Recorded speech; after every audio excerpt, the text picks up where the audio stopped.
Labdien, cienījamie žurnālisti.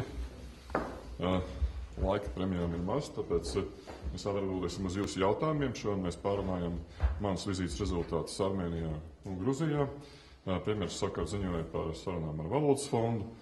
Un, protams, šodien mums bija arī 4. maija goda komitejas pirmā sanāksme. Tās bija galvenās tēmas. Esam atvērti jūsu jautājumiem. LNT, lūdzu. LNT Zaboliņš Uldis Šlaiserkungs šodien ir runājis, ka piedāvā veidot jaunu valdību no nākamā gada februāra sākt sarunas. Sakiet, vai jūs, prāt, prezidentkungs, situācija Latvijā jau ir tik tālu nobriedusi, ka vajadzētu sākt runas par jaunas valdības veidošanu? Kāds un kā jūs vērtējat Šlaiserkunga komentārus šodien? Katrā ziņā Šlaiserkungs ir opozīcijas politiķis, ja, un opozīcijā šādiem paziņojumiem nāk klajā samērā bieži, ja, un opozīcijas uzdevums ir tomēr atgriezties pie varas. Ja. Tā kā es domāju, tas jāstāsta vairāk kontekstā, kāda ir Šlaiserkunga politiskie mērķi, kāda ir viņas partijas politiskie mērķi, bet tas nav saistāms ar valdības koalīcijas stabilitāti. Prezidentkungs, cik pat labāk stabili jums šķiet koalīcija, ņemot vērā, ka Tautas partija šodien ignorēja un neatnāca uz valdības koalīcijas sarunām ar starptautiskajiem aizdevējiem? Vispirms tas liecina par Tautas partijas attieksmi pret sarunām ar starptautiskajiem aizdevējiem, ja, par to, cik viņi nopietni vai nenopietni izturās pret Latvijas valsts saistībām, bet valdība pati šajās sarunās ir panākusi progresu, tādu, kā to ir vēlējusies, un par to noteikti jums pastāstīs Dombrovskis savā atbildē uz šo jautājumu. Tad jums viņš šķiet pat labāk stabila koalīcija? Nav nekāda pazīme, ja, lai stabilitāte šeit būtu apšaubāma. Paldies. BNS, lūdzu. Ārlietu ministrs ir sacījis, ka Latvijai būtu jāizvērtē papildu iespējas papildu ieguldījumus misijā Afganistānā. Vai jūs, prāt, Latvija šobrīd var atļauties vēl kaut kādas papildu iespējas vai ne? Vai ir labi kā ir? Latvija pilnīgi noteikti ir paziņojusi, ka tā saglabās savu karaspēku kontingentu Afganistānā tieši tādā pašā apjomā, kā tas ir līdz šim. Šobrīd mūsu finanses iespējas neļauj palielināt militāro kontingentu Afganistānā, bet ir pārunas arī ar valdības vadītāju par to, ka mēs varētu sūtīt papildus civilos speciālistus, kas nebūtu lielā skaitā un ko Latvijas valsts varētu atļauties. TV5. Man ir jautājums par to, ka par jūsu vakardienas paziņojumu, kad gan viņi, gan premjeram, gan ministriem ir jāiet pie cilvēkiem, kas protestē pie valdības ēkas.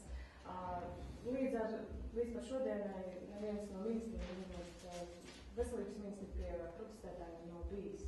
Kā jūs komentējat to? Manuprāt, ja cilvēki ir uzcēluši teltis pie valdības ēkas, cilvēki vēlās kaut ko pateikt valdībai un tās locekļiem, un cilvēki vēlās arī kaut ko pajautāt.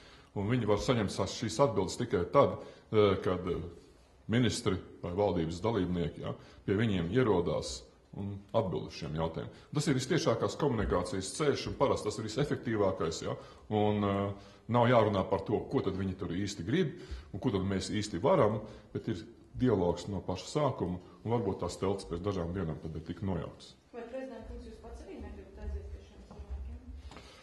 Es apsvēršu šo iespēju, bet iepriekšējās 2 nedēļas es diemžēl neesmu bijis Latvijā. Es biju vizītē Gruzijā un Armēnijā. Vai tas vēl būs? Iespējas vēl būs. Pēdējais jautājums valsts prezidentam LNT, lūdzu. Saistībā par 4. maija svinībā par šo goda komiteju, vai jūs, prāt, valsts budžetā ir pietiekami līdzekļu, lai nākamgad šos 20 gadus atzīmētu vērienību, vai jūs, prāt, ir jāatzīmē vērienību, vai jūs, prāt, valsts budžetā atradīsies naudu? Tas varbūt būtu jautājums, varbūt arī Dombrovska kungam. Pirmkārt, mums jāatbilst jautājumu, kas ir vērienīgi. Tad noteikti šie svētki nav jāsien pompozi, jo šobrīd mēs nevaram to atļauties. Bet 4. māja svētki ir jāsien. Tā ir mūsu neatkarības atjaunošanas diena. Tā ir tā diena, kad tika radīta tā valsts, kurā mēs šodien dzīvojam, un radīta tā brīvība, kurā mēs šodien brīvojam, un tā demokrātija, kurā šodien dzīvojam. Un svarīgi šajos svētkos ir pēc būtības iesaistīt katru Latvijas iedzīvotāju, katru ģimeni, katru novadu, tā, lai svētki būtu mūsu visas Latvijas svētki, lai tie nebūtu tikai svinīga sēde vai zinātniska konference par tēmu, kas tad īsti bija 4. maijs. 4. maijs ir jāsūt katram Latvijas iedzīvotājam, katram savā mājā, savā sirdī. Un tieši tā ir jādomā svētku veidotājiem, tieši par to arī domā goda komiteja. Nevis par to, cik daudz finanses tas prasīs, un nevis par to, kurš viņas organizēs, bet par to goda komiteja runā, kāda ir šo svētku ideja, kāda ir tā kopīgā lieta, par ko mēs vienojamies 4. maijā, un kā mēs to atceramies 4. maijā, un kā mēs to nododam nākošajām paudzēm. Tas skatā, cik jums bija gada 4. maijā? Atcerieties? Lūk, tad svētki ir vajadzīgi arī jums, ja, lai saprastu to, ko mums visiem ir devis 4.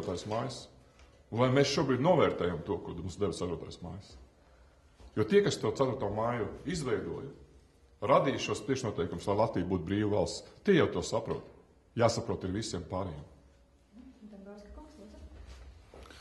Jā, kas attiecās uz budžeta līdzekļu pieprasījumiem, tad tiešām šodien goda komitejas sēdē šis jautājums arī tika izskatīts. Pagaidām jāatzīmē, ka tāmas ir ļoti provizorisks, bet, protams, ka valdība no savas puses darīs visu, lai šos līdzekļus piešķirt, un skaidrs, ka no neparedzētiem gadījumiem zināms līdzekļu piešķīrums būs iespējams. Cik aptuveni liels varētu? Pagaidām ir tik provizorisks tāmas, ka es neņemos jums saukt summas. No neparedzētiem līdzekļiem, jo mēs jau pagājušajā nedēļā pieredzējām neparedzētu līdzekļu izrādās uz budžeta deficīta rēķina. Jāatzīst, ka neparedzētie līdzekļi vienmēr ir uz budžeta deficīta rēķina, jebkurš neparedzēto līdzekļu piešķīrums ir uz budžeta deficīta rēķina. Vai jūs apmeklēsiet dažu pasākumus? Šāda iespējas neizslēdz, jebkurā gadījumā uz protestētāju prasībām mēs esam, kuras tik rakstiski iesniegt, mēs esam snieguši arī rakstiskas atbildes. Es esmu vairāk kārt arī aicinājis šo akciju pārtraukt, bez tam jau no pašas akcijas sākuma, kad arī notika bada streiks, kā zināms, lūdzu savu padomnieku veselības jautājumos nodrošināt arī veselības uzraudzību. Tā brīža bada streikam un arī tagad saistībā ar zemajām temperatūrām. Mēs zinām, ka arī Rozentāls kundze šajā procesā ir iesaistījusies, tā kā ir būtiski arī, lai tiktu nodrošināta šī veselības uzraudzība. Bet skaidrs arī tas, ka no sēdēšanas teltīs valsts budžetā vairāk naudas nerodās. Paldies par jautājumiem.